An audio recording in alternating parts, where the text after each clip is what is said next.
प्रधानमंत्री मोदी के एक बयान से चारों तरफ सियासी हंगामा मच गया है। प्रधानमंत्री मोदी ने कहा है कि अगर कांग्रेस सत्ता में आई तो वो सर्वे कराकर लोगों की संपत्ति छीन लेगी और उन्हें घुसपैठियों में बांट देगी। पीएम ने कहा कि कांग्रेस की नजर इस देश की महिलाओं के मंगलसूत्र पर है, आपके सोना चांदी पर है, आपके पास अगर 2 घर हैं तो उस पर है। प्रधानमंत्री ने कहा कि पूर्व पीएम मनमोहन सिंह ने कहा था कि देश की संपत्ति पर पहला अधिकार मुसलमानों का है और अगर कांग्रेस सत्ता में आई तो लोगों की संपत्ति लेकर मुसलमानों में बांट देगी।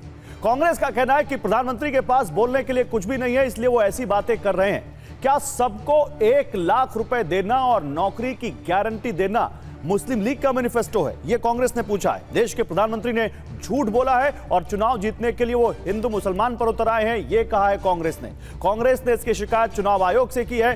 आज अड़ी में इसी पर बात करेंगे कि क्या वाकई कांग्रेस संपत्ति सर्वे कराएगी, यह सच है या झूठ है।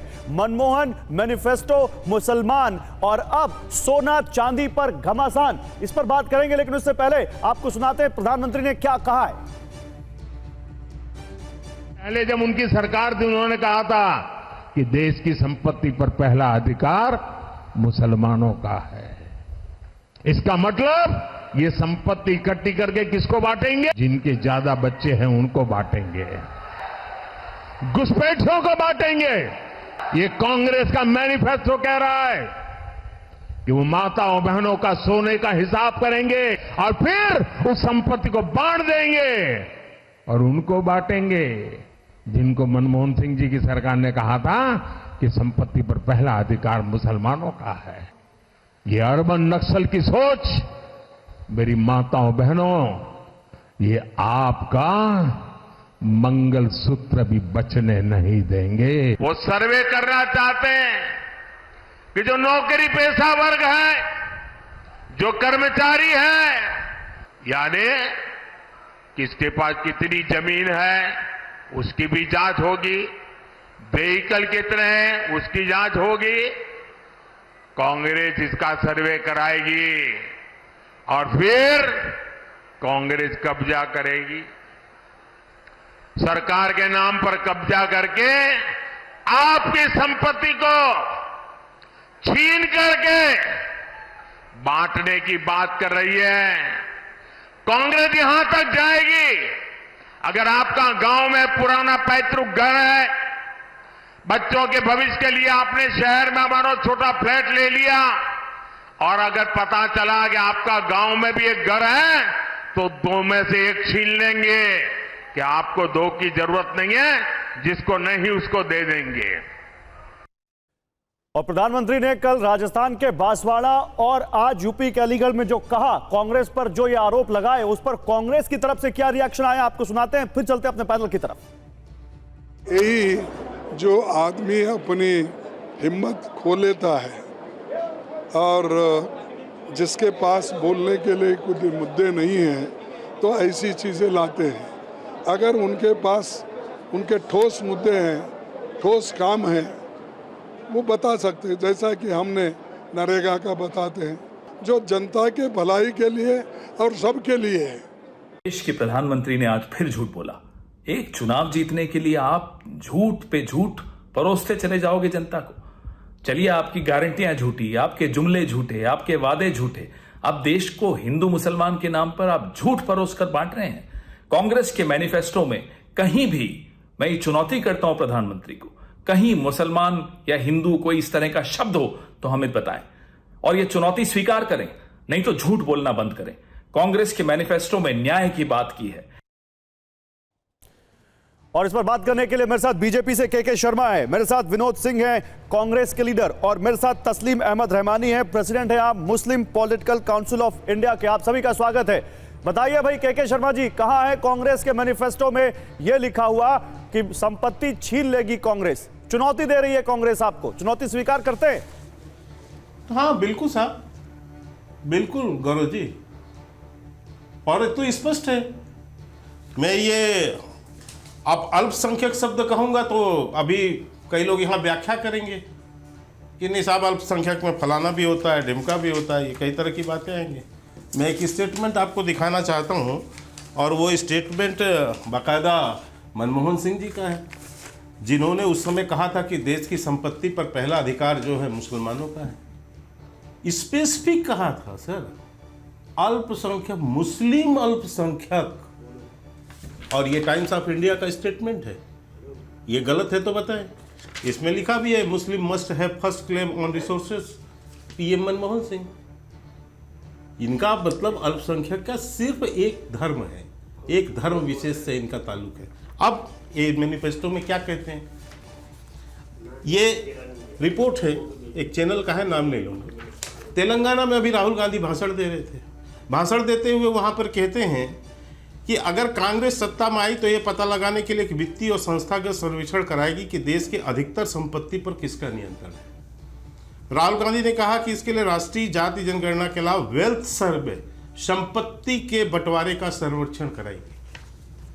किसको अधिकार है सर गौरव जी कि आपके घर में कितना सोना है, कितना चांदी है, कितने जेवर है, इसकी जांच करने का? और क्यों जांच करेंगे आप, क्यों जांच करेंगे? इसके पीछे का आप रीजन बताता हूं। इन्होंने अपने ही घोषणा पत्र में ये पृष्ठ 21 नंबर पे कहा है, कांग्रेस नीतियों में उपयुक्त बदलाव करके धन और आय में बढ़ती असमानता का समाधान करेगी। क्या समाधान होगा? इसी के लिए कहा है कि कार्ल मार्क्स का जो सिद्धांत है, जिस पर आज कांग्रेस पार्टी कम्युनिस्ट के सिद्धांत पे चल रही है, कि समानता कैसे करेंगे? नहीं तो इसमें कहां लिखा है, इसमें कहां लिखा है, आपने बोल दिया। इसमें सुनिए के शर्मा, वो घोषणा पत्र मेरे पास भी है। इसमें कहां लिखा है कि मंगलसूत्र छीन लिए जाएंगे? इसमें कहां लिखा है कि घर का सोना चांदी निकाल लिया जाएगा? और अगर ये है कि असमानता का समाधान करेगी कांग्रेस, तो इसमें कहां लिखा हुआ है कि ये हमसे लेकर या किसी और से लेकर मुसलमानों में बांट देंगे? कहां लिखा है इसमें? नहीं तो सर ये कोई लिखने की जरूरत थोड़ी ना, नियत तो समझ में आती है ना, क्यों किसी की आप अच्छा, नियत समझ के बोल रहे हैं? ना, इसके पीछे रीजन भी है। सुनिए अभी बता दे रहा हूं ना। ये अल्पसंख्यक का जो पॉइंट है उसमें वो लिखते हैं कि अल्पसंख्यक अपने मानवीय नागरिक अधिकार को इस्तेमाल कर सकें, इसके लिए उनका आर्थिक सशक्तिकरण आवश्यक है। कांग्रेस आसान ऋण प्रदान करने की नीति बनाएगी। अब मुझे बताइए, बहुसंख्यकों के लिए नहीं होगा, केवल मुसलमानों को आसान ऋण देंगे आप? इस देश में सिर्फ मुसलमान रह गए। इसके बाद आप अपने ही घोषणा पत्र में एक बहुत ही खतरनाक बात लिखते हैं।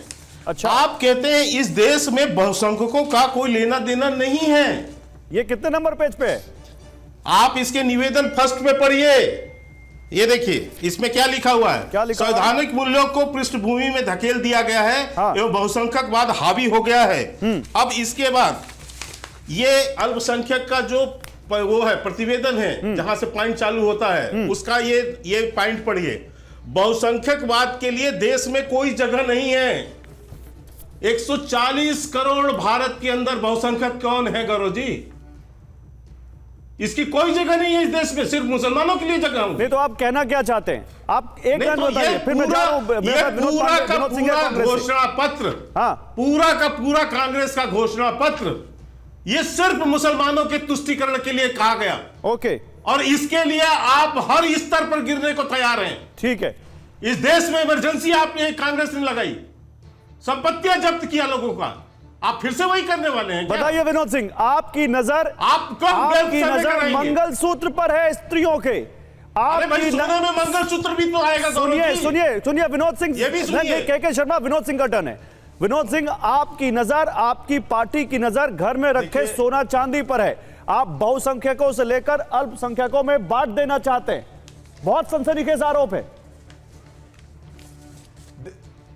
देखिए गौरव जी, प्रधानमंत्री जैसे पद को पे आसीन व्यक्ति अगर इस तरीके से गपोड़ी, आधारहीन, तथ्यहीन बात करेगा तो इसके दो कारण हैं। राजनीतिक रूप से हताश, हमारी जनता के अधिकार के लिए न्याय की मांग, संवैधानिक राजनीतिक लड़ाई, इनसे आर पार की लड़ाई में ये लगातार पीछे होते जा रहे हैं। जनता का मूड, जनता का माहौल, जनता के द्वारा इनको भारतीय जनता पार्टी ने जो छला, उस सब का जब समय आ गया मूल्यांकन का, जनता इनसे जवाब मांग रही है और ये निरुत्तर है। तो के शर्मा जैसे लोग और प्रधानमंत्री जैसे पद पर आसीन व्यक्ति इस तरीके की मौकरी करते हैं, तथ्यहीन, आधारहीन बात करते हैं, जैसे सुदूर कोई बैठा गपोड़ी कक्षा 3 का विद्यार्थी मनगढ़ंत कहानियां कहता है। ये इनकी हताशा का परिचायक है। ये इनके झूठ और जुमले गप्पाजी लप्पाजी का संस्कार है। नहीं तो ये इसका इनके एक चाल मिनट, चरित्र चेहरे का दोहरापन है। एक मिनट पहले तो मैं ये कहूंगा, पहले तो मैं कहूंगा, विनोद सिंह मेरी बात सुनिए, विनोद सिंह मेरी बात सुनिए, विनोद सिंह मेरी बात सुनिए, पहले तो आपसे एक अनुरोध है, विनोद सिंह मेरी बात सुनिए, विनोद सिंह मेरी बात सुनिए, विनोद सिंह सुनिए भाई, बिना सुने मत बोलिए। पहले तो मैं आपसे एक रिक्वेस्ट करूंगा और सबसे रिक्वेस्ट करूंगा, प्रधानमंत्री का पद हो या कोई भी आम शख्स हो, हम किसी के लिए पर्सनल कमेंट ना करें, ज्यादा अच्छा है। विचारधाराओं पे बात करते हैं, उनकी बयानों पे आपत्ति है तो, और कोई ऐसा शब्द को बिल्कुल इस्तेमाल ना करें जो उनके पद की या किसी की भी गरिमा को नुकसान पहुंचाए। ये मैं आपसे नहीं बल्कि सबसे कह रहा हूं, पहली बात। दूसरी बात, ये जो आपकी पार्टी, सुनिए आपकी पार्टी का, सुनिए आपकी पार्टी का न्याय पत्र है मेरे पास, इस पर कांग्रेस पार्टी कह रही है कांग्रेस राष्ट्रव्यापी आर्थिक सामाजिक जाति जनगणना कराएगी और इसके माध्यम से कांग्रेस जातियों, उपजातियों और उनकी आर्थिक सामाजिक स्थिति का पता लगाएगी। जनगणना से प्राप्त आंकड़ों के आधार पर कांग्रेस उनकी स्थिति में सुधार के लिए सकारात्मक कदम उठाएगी। इसी पर आपत्ति है बीजेपी को। प्रधानमंत्री ने इसी पर सवाल उठाया है कि आप लोगों की आर्थिक स्थिति पता लगाकर क्या करना चाहते हैं। नहीं तो ये बताइए गौरव जी, इसमें गलत क्या है? जनगणना के आधार पर, आवश्यकता के आधार पर, सहभागिता के आधार पर अगर कांग्रेस पार्टी सबको अधिकार, सम्मान, उचित स्थान देने का बात करती है, सबकी भागीदारी सुनिश्चित करने की बात करती है, लोगों के अपलिफ्टमेंट की बात करती है, रोजगार की बात करती है, आर्थिक संपन्नता की बात करती है, तो इसमें गलत क्या है? संपन्नता किसकी? गलत भारतीय जनता पार्टी केवल एक समुदाय की या सबकी? देश के साधन, देश के संपन्नता संसाधन, देश के आम लोगों का हक, केवल एक समुदाय की या सबकी? अधिकार अगर इन्होंने अपने पूंजीपति दोस्तों को दे दिया, उसकी लड़ाई है। ये चंद पूंजीवादी मित्रों के लिए ये जो इन्होंने पूरा साधन संसाधनों की लूट मचाई है, उसके खिलाफ। अच्छा, मनमोहन सिंह ने ये क्यों कहा था फिर कि अल्पसंख्यकों का इस देश के संसाधनों पर पहला हक होना चाहिए? इसलिए ये बौखलाए हुए। सुनिए, मैं एक बाइट सुनवाता हूं। मैं मनमोहन सिंह का वो 18 साल पहले का बयान सुनवाता हूं। आप वो बयान सुनिए, ध्यान से सुनिए, उन्होंने क्या कहा था, सुनाइए जरा पीछे। We will have to devise innovative plans to ensure that minorities, particularly the Muslim minority, are empowered to share equitably in the fruits of development. They must have the first claim on our resource. We will have to devise. अब बताइए विनोद सिंह, अगर समानता की बात है तो किसी एक समुदाय का हक पहला क्यों होना चाहिए? सबका बराबर हक क्यों नहीं होना चाहिए? नहीं, देखिए गौरव जी, कोई भी वर्ग अगर उसको आपको लगता है एक जिम्मेदार सरकार के नाते ज्यादा, वो किसी भी जाति धर्म की मैं बात नहीं कर रहा हूं, पार्टी पॉलिटिक्स से ऊपर की बात, जब हम गवर्नेंस में होते हैं तो अपनी जिम्मेदारियों का संवैधानिक रूप से ईमानदारी से निर्वहन करने का प्रयास करते हैं। और प्रमाणिक रूप से मनमोहन सिंह जी या कांग्रेस की सरकारों ने जिस प्रकार से जनता के लिए नीतियां बनाई, जनता के लिए काम कर रही है, निरंतर सेवारत रहे, चिंतनरत रहे, ये देश भारतीय जनता पार्टी के लोगों को समझ में नहीं आएगा, क्योंकि ये झूठ बोलने वाले लोग हैं, ये मिथ्या प्रचार करने वाले लोग हैं, ये परजीवी लोग हैं। जवाब दीजिए के शर्मा, जवाब दीजिए, फिर तस्लीम रहमानी साहब के पास जाऊंगा। जवाब दीजिए के Sharma. Okay, hold on Vinod Singh, के शर्मा का टर्न है। देखिए मैं एक बात और कहता हूं, कांग्रेस अभी एक बात रह गई कि ये इनके घोषणा पत्र का एक और पॉइंट है, न्यायपालिका हेडिंग है इसकी। अब गौरव जी इसमें पढ़िए, अल्पसंख्यकों ऊपर SC ST भी है, ST ST OBC, अल्पसंख्यकों से संबंधित व्यक्तियों और महिलाओं को अधिक संख्या में उच्च न्यायालय और उच्चतम न्यायालय में न्यायाधीश के रूप में नियुक्त किया जाए। क्यों साहब? मुसलमानों को ही जो है न्यायालय में नियुक्ति उच्च पद पर आप देंगे?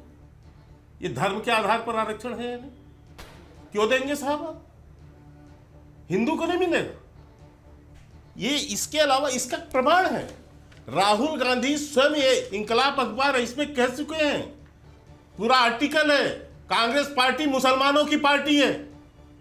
ये इंकलाब अखबार की खबर है, जिसका डिनाई भी नहीं कर पाया कांग्रेस ने कभी। तो ये स्वयं मान रहे हैं कि हम मुसलमानों की ही पार्टी हैं, हमारा काम ही है ये करना, तुष्टीकरण। जनता ने मन बना लिया है। नहीं, आपके झूठ का पर्दाफाश हो गया। अरे भाई, इंकलाब लड़ाई में बहुत पीछे जा चुके हैं। सुनो ना, मैं बीच में देखो, आपने जनता को धोखे में रखा, उनसे मैं झूठे गौरव जी वायदे बीच में नहीं किए। बीच में मत बोलिए आपने विनोद सिंह, केवल अपनी विनोद सिंह बीच में मत झोली बोलिए, भरने का काम बीच में मत किया। बोलिए, अभी आ रहा हूं आपने जल्दी से। संवैधानिक के शर्मा 30 संस्थाओं सेकंड में का अपनी बात दुरुपयोग पूरी करने कीजिए, का फिर काम तस्लीम किया। रहमानी साहब के पास आना है, जल्दी से। एक मिनट रुकिए विनोद सिंह, के शर्मा अपनी बात 30 सेकंड में पूरी कीजिए। विनोद सिंह की ऑर्डर डाउन कीजिए, एक मिनट रुकिए विनोद सिंह, बोलिए के शर्मा दूसरी साहब। बात, अभी एक कांग्रेस के जो बैठे हैं व्यक्ति सम्मुखर, इन्होंने क्या कहा कि एक जो उनकी पार्टी है उद्योगपतियों की पार्टी है। गौरव जी, मैं पूछना चाहता हूं कि अडानी, अंबानी, टाटा, बिरला, डालमिया, तमाम बड़े जो उद्योगपति घराने हैं, ये 2014 के बाद घराने बने हैं। पहले रोड में घूम रहे थे ये लोग, इसके पहले ये उद्योगपति नहीं थे। टाटा, बिरला ने तो उस समय अच्छा ठीक है, ओके, अभी इस पे बात नहीं हो रही, अभी इस पे बात नहीं हो रही, अभी मुद्दा, अभी मुद्दा प्रधानमंत्री का बयान है। ओके, तस्लीम रहमानी साहब, मैं आपके पास आ रहा हूं। ओके, रुकिए, अभी रुक जाइए के शर्मा। तस्लीम रहमानी साहब, एक तरफ अल्पसंख्यकों को रिझाने की बात है, दूसरी तरफ अल्पसंख्यकों को बहुसंख्यकों से हिस्सा लेकर, संपत्ति लेकर अल्पसंख्यकों को देने की बात है। ये चुनाव इस लेवल पर आ गया है कि अब सोना, चांदी और संपत्ति इसमें आ गया है। बतौर इस्लाम के जानकार, बतौर उस कम्युनिटी को रिप्रेजेंट करने के तौर पर आपका क्या मानना है, ये किधर जा रहा है चुनाव?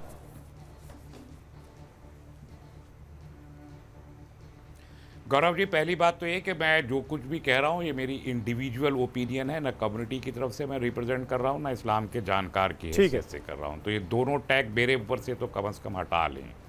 दूसरी बात ये कि ये जो बयान कल वज़ीर आज़म मोहतरम का आया है, मुझे लग रहा है कि पहले फेज़ में कुछ ना कुछ ऐसा हो गया है कि वज़ीर आज़म को लग रहा है कि चुनाव का जो का प्रोपेगेंडा है वो उसको इतने नीचे की सतह तक ले जाने की अब उन्हें सख्त ज़रूरत है।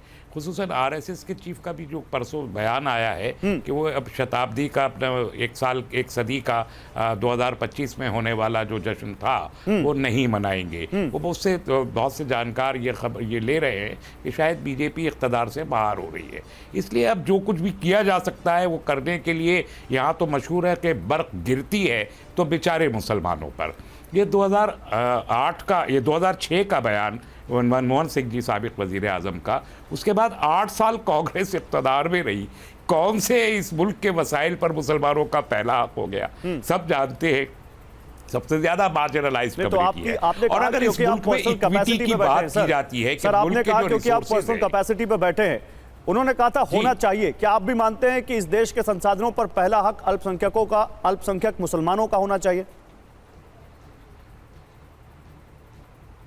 मैं इसे थोड़ा सा मॉडिफाई करके कहना चाहता हूं कि इस मुल्क के तमाम वसाइल या जिसे आप संसाधन कह रहे हैं, इन संसाधनों पर मुल्क के तमाम गरीब तबकात का या महरूम तबकात का, वंचित तबकात का इक्विटी के एतबार से हक होना चाहिए। इक्विटी एंड इक्वालिटी में एक फ़र्क है। इक्वालिटी है कि मैं 5 उंगलियों को काट के बराबर कर दूं तो ये इक्वल हो गया, लेकिन अगर ये मेरी जो उंगलियां कुछ छोटी कुछ बड़ी हैं ये इक्विटी कहलाती है। तो इक्विटी की बुनियाद पर जो जितना महरूम है उसको उतना हक मिल जाने में क्या तकलीफ है? तो फिर आप ये मान रहे हैं कांग्रेस पार्टी ने सही कहा है? अगर वो कुछ जातियां आप ये मान रहे हैं कि कांग्रेस पार्टी ने असमानता की बात दूर करने की जो बात कही है वो सही कही है? मुझे बताइए कि इस देश में कौन शख्स है जो ये कह सकता है कि इस मुल्क में जो असमानता लोग मुख्तलिफ तबकात के बीच है, जो नाबराबरी है, जो एक तल्ख हकीकत है, उसे ख़त्म नहीं होना चाहिए? क्या वज़ीर आज़म खुद ये बात कह सकते हैं कि इस मुल्क में जो समाजी तबकाती नाबराबरी है उसे बाकी रहना चाहिए? क्या वज़ीर आज़म खुद कह सकते हैं? देखिए, मैं शर्मिंदा हूँ इंडिविजुअली वज़ीर आज़म के बयान से। मैं कम्युनिटी को बिलोंग करता हूँ, मैं उसका रिप्रेजेंटेटिव हूँ या ना हूँ, लेकिन उसका मेंबर तो हूँ। मेरी कम्युनिटी को वज़ीर आज़म ने कह दिया नाम लेके, मुसलमान का नाम लेके, जो गैर कानूनी है। अगर आप पीपल्स रिप्रेजेंटेशन एक्ट 1951 पढ़ेंगे तो गैर कानूनी है इलेक्शन की सभा में ये बात करना कि एक कम्युनिटी को आपने कहा ज्यादा बच्चे पैदा करने वाली कम्युनिटी है, घुसपैठिया कम्युनिटी है। मैं इस मुल्क में मेरे दादे परदादे के नाम पते मुझे मालूम है कौन थे। एक और बड़ा यहाँ पर बयान आ रहा है। अभी देखिए, अभी हम प्रधानमंत्री की बात कर रहे थे। रहमानी साहब, एक बड़ा बयान अमित शाह जी का आ गया है। छत्तीसगढ़ के कांकेर में कांग्रेस से गृह मंत्री अमित शाह ने सवाल पूछ लिया है। घोषणा पत्र में सर्वे का जिक्र है या नहीं, ये अमित शाह ने पूछा है।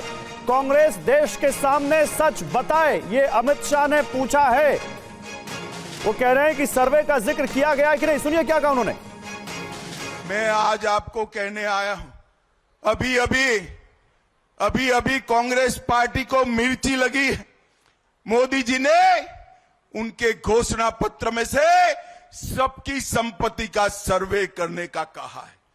मोदी जी ने कल कहा क्यों करना है इस सर्वे को।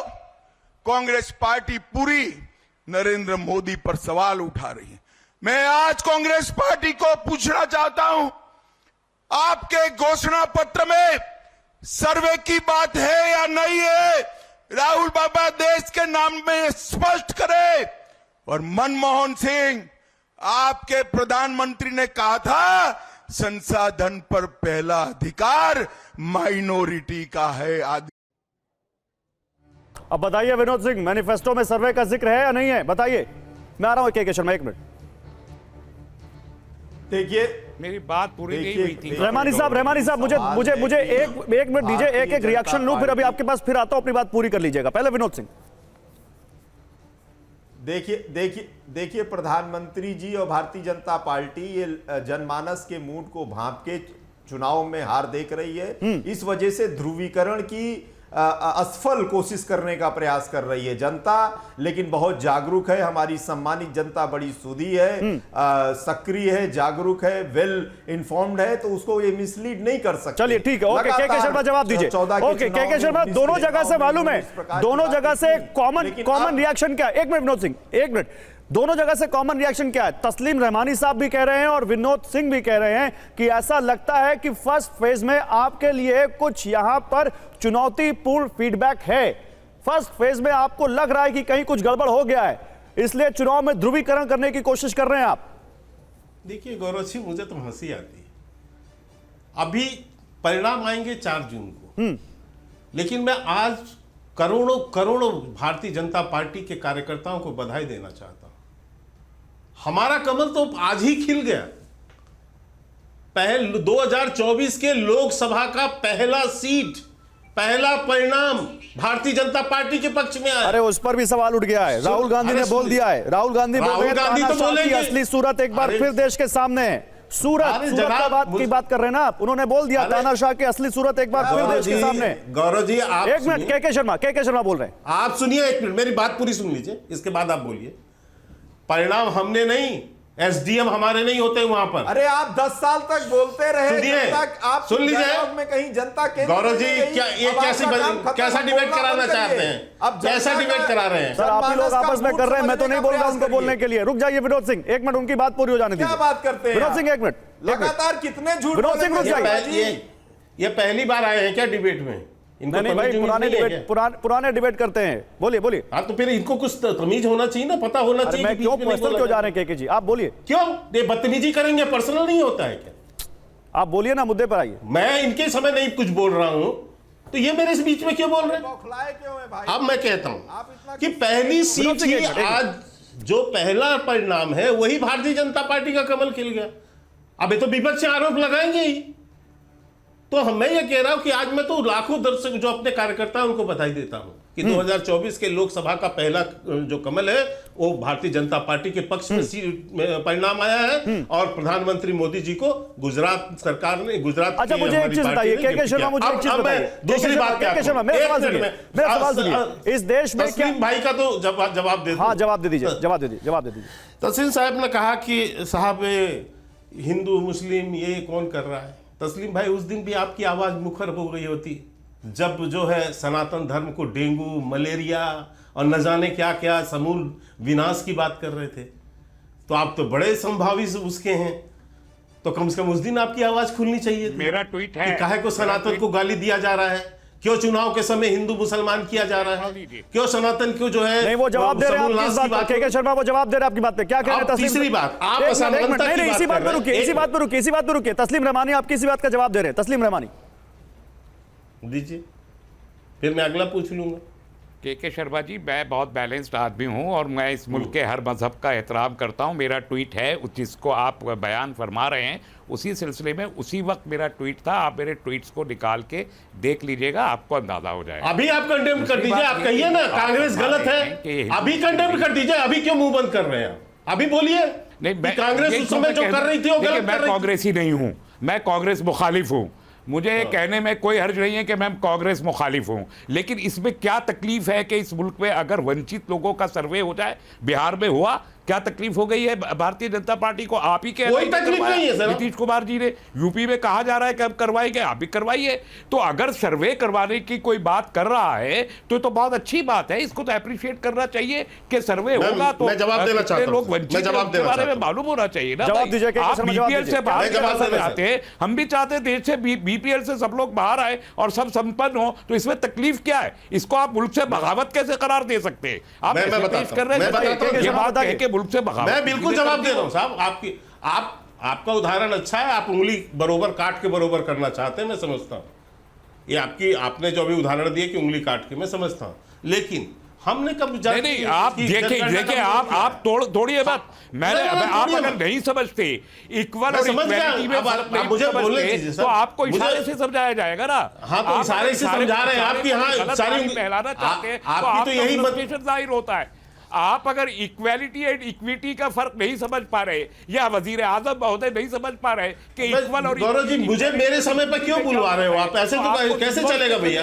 अरे आपने उन पर सवाल उठाया, उन पर जवाब आया, फिर वो बोल रहे हैं, फिर आप बोल रहे हैं। नहीं तो मुझे तो मेरी बात करने दीजिए ना। तो एंकर अपने हिसाब से डिबेट कराएगा, आपस में करेंगे तो वही होगा। तस्लीम रहमानी साहब, एक मिनट। तस्लीम रहमानी साहब, एक मिनट। के शर्मा आपकी बात का जवाब देना चाहते हैं, सुनिए। रहमानी साहब सुनिए, आपने अपनी बात रख दी, अब लेट हिम रिप्लाई। के शर्मा जल्दी से 30 सेकंड। मैंने पुनः कहा, हम जनगणना, जातिगत जनगणना के संदर्भ में पहले ही भी अपनी राय रख चुके हैं और हमें जनगणना से कोई अंतर नहीं है। नहीं, जनगणना की बात नहीं है। सुनिए, लेकिन इकोनॉमिक सर्वे से आपको क्या दिक्कत है? इसलिए कि आप किसी के आर्थिक पक्ष को कैसे जाने, क्यों किसी के घर की आर्थिक, नहीं तो क्या सोशल इकोनॉमिक सर्वे देश में पहली बार हो रहा है? के शर्मा, नो, आर्थिक सर्वेक्षण के जो आधार है, एक मिनट सुनिए। रहमानी साहब बोलने दीजिए, रहमानी साहब लेट हिम रिप्लाई ना। ये सोशो इकोनॉमिक सर्वेक्षण नहीं है, ये सोशो इकोनॉमिक सर्वेक्षण की बात नहीं कर रहे हैं। क्या कर रहे हैं वो? आप ये इनकी लाइन पढ़िए ना। क्या लाइन है? कि राष्ट्रव्यापी जाति जनगणना के अलावा वेल्थ सर्वे, ये वेल्थ सर्वे क्यों करेंगे आप भाई? किसी के घर में कितना सोना? एक मिनट, कौन से मैनिफेस्टो में कहां लिखा हुआ वेल्थ सर्वे? इसमें क्या क्यों नहीं है साहब? नहीं, मैनिफेस्टो में किस नंबर पे वेल्थ सर्वे की क्या बात है? तेलंगाना में राहुल गांधी क्यों बोल रहे हैं?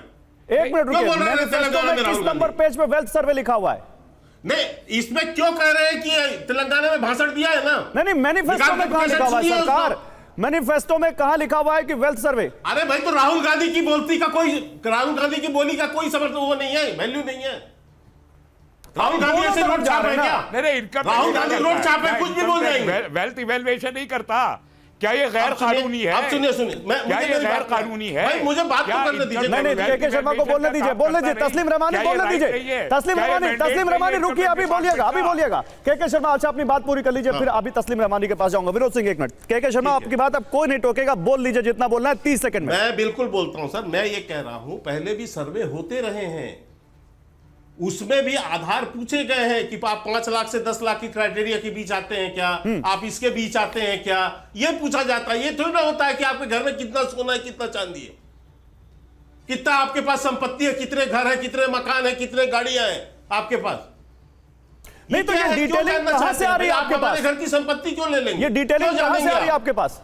क्यों नहीं है? ये जब कहा जा रहा है, इनके भी नेता कह रहे हैं ना, हम कह रहे हैं क्या सब बात को? अच्छा ठीक है, एक मिनट। तो मैं ये कह रहा हूं कि आपकी नीयत क्या है? आपकी नीयत क्या है? सुनिए, क्योंकि आप फिर कहते हो कि हम समानता देखिए मेरे हाथ में क्या है। के शर्मा देखिए मेरे हाथ में क्या है। Ministry of statistics and programme implementation ये बता रहा है कि सोशियो इकोनॉमिक सर्वे क्या होता है। सोशियो इकोनॉमिक सर्वे में वो साफ साफ कह रहे हैं कि देश की सामाजिक और आर्थिक जो इस वक्त जरूरतें हैं उनको कैसे पूरा किया जाए, इसके लिए यह सर्वेक्षण किया जाएगा। और 2019 में आप ही की सरकार थी ना सर, जब इस देश में all India debt and investment survey हुआ, जब इस देश में report on employment and unemployment हुआ, ये सब सोशियो इकोनॉमिक सर्वे हैं। देखिए साल में एक बार या कभी कभी 6 महीने पर भी एनएसएसओ सर्वे करवाता है, ये सोशल इकोनॉमिक सर्वे ही तो होता है। 1950-51 से लगातार देश में सामाजिक और आर्थिक सर्वेक्षण किया जा रहा है सर, आज पहली बार नहीं हो रहा है। और इसके अलावा दिखाइए जरा यहाँ पे, ministry of statistics and programme implementation योजना और नीति निर्माण के लिए डेटा इकट्ठा करता है, नेशनल सैंपल सर्वे ऑफिस सामाजिक आर्थिक सर्वेक्षण कराता है। के शर्मा साहब, तो ये तो इस सोशियो इकोनॉमिक सर्वे का ये आपका सरलीकरण हो सकता है, आपका यहां पर इसको लेकर अपना इंटरप्रिटेशन हो सकता है कि भाई ये सोना चांदी और मंगलसूत्र भी लेकर आएंगे। वो तो सोशियो इकोनॉमिक सर्वे तो हम 1950 से हो रहा है देश में। नहीं, एक मिनट सुनिए ना सर, आप बिल्कुल सही गौरव जी पूरा कुछ सुना रहे हैं, मैं भी समझ रहा हूं। कांग्रेस स्पष्ट करे इस बात को। अच्छा चलिए, कांग्रेस स्पष्ट करे। ये आपने बड़ी बात बोल दी है, ये आपने बड़ी बात बोल दी है, ये आपने बड़ी बात बोल दी है। कांग्रेस स्पष्ट करे इस बात को। मैं आपके पास आ रहा हूं के शर्मा, मेरे साथ रोहन गुप्ता जुड़ चुके हैं, रोहन गुप्ता जुड़ चुके हैं जो कि कांग्रेस पार्टी से ही आए। उनसे जरा पूछ लेता हूं कि वो कि उस समय जब मनमोहन सिंह जी ने कहा था उस समय यही बात हुई थी। एक मिनट के शर्मा जी, आ रहा हूं, तुरंत आ रहा हूं। रोहन गुप्ता जोड़िए जरा, रोहन गुप्ता को स्क्रीन पर लेकर आइए। रोहन गुप्ता, इस देश में मुसलमानों का, अल्पसंख्यक मुसलमानों का संसाधनों पर पहला हक होना चाहिए, ये जब बात मनमोहन सिंह जी ने कही थी उस वक्त आप कांग्रेस पार्टी में ही थे। आज इसी पर बहुत ज्यादा हंगामा छिड़ गया है और आप जिस पार्टी में, वो पार्टी कह रही कि कांग्रेस पार्टी सोना चांदी और घर तक छीन लेगी। क्या वाकई कांग्रेस में इसको लेकर मंथन हो रहा था जब आप थे वहां पर? देखिए गौरव भाई, मेरा हमेशा से एक चीज में मानना है कि तुष्टीकरण और बिन सांप्रदायिक में बहुत बड़ा फर्क है।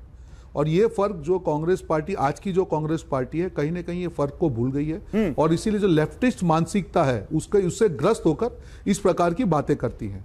हमने हमेशा करा है, देखिए देश में हिंदू हो मुसलमान हो, जिनको भी अधिकार है, आप जब एक विशेष धर्म का नाम को लेकर आप बात करते हैं तो सवाल तो उठेंगे। और दूसरा, आप मुस्लिम तुष्टीकरण करते हैं, तुष्टीकरण का मीनिंग क्या होता है कि आपको कुछ करना नहीं है, सिर्फ आप वादे करते हैं। और आपने सही में विकास किया होता तो जो दो देश में 75, मैं ये पूछ रहा हूं रोहन भाई, वहां पे आप जब कांग्रेस पार्टी में थे तो क्या कांग्रेस पार्टी में इसको लेकर कोई मंथन था कि देश का वेल्थ सर्वे करवाया जाएगा? जी, लोगों के सोना चांदी को पता लगाया जाएगा? नहीं, उस टाइम पे ऐसी कोई बात बिल्कुल नहीं। देखिए, ये मैं आपको वही कह रहा हूं, ये पूरा लेफ्टिस्ट माइंडसेट है। कांग्रेस पार्टी ने हमेशा से लेफ्ट की ये मानसिकता का विरोध किया और हमेशा लेफ्ट की मानसिकता आप देखिए कि जो वेल्थ क्रिएटर होते हैं उनको गाली देना, देश में जो उद्योगपति है उनको गाली देना, और यही चीज कहीं ना कहीं कांग्रेस पार्टी अपनी मुख्य विचारधारा से भटक कर वही लेफ्ट के पीछे जा रही है। तो आपको सवाल तो कांग्रेस पार्टी को पूछना पड़ेगा कि आपकी मानसिकता को क्या हो गया है। एक बाजू आप ये बोलते हैं, आप लिबरलाइजेशन की जो ये पूरी पार्टी है, लिबरलाइजेशन का बेस देश में लाने का क्रेडिट कांग्रेस पार्टी ले रही है। आज वही पार्टी लिबरलाइजेशन के अगेंस्ट के स्टेटमेंट दे रही है। तो जो प्रधानमंत्री कह रहे हैं कि सोना चांदी का सर्वे होगा, 2 घर होंगे तो एक घर अल्पसंख्यक को दे दिया जाएगा, इस पर आपका क्या कहना है? होगा ऐसा अगर कांग्रेस पार्टी सत्ता में आएगी तो?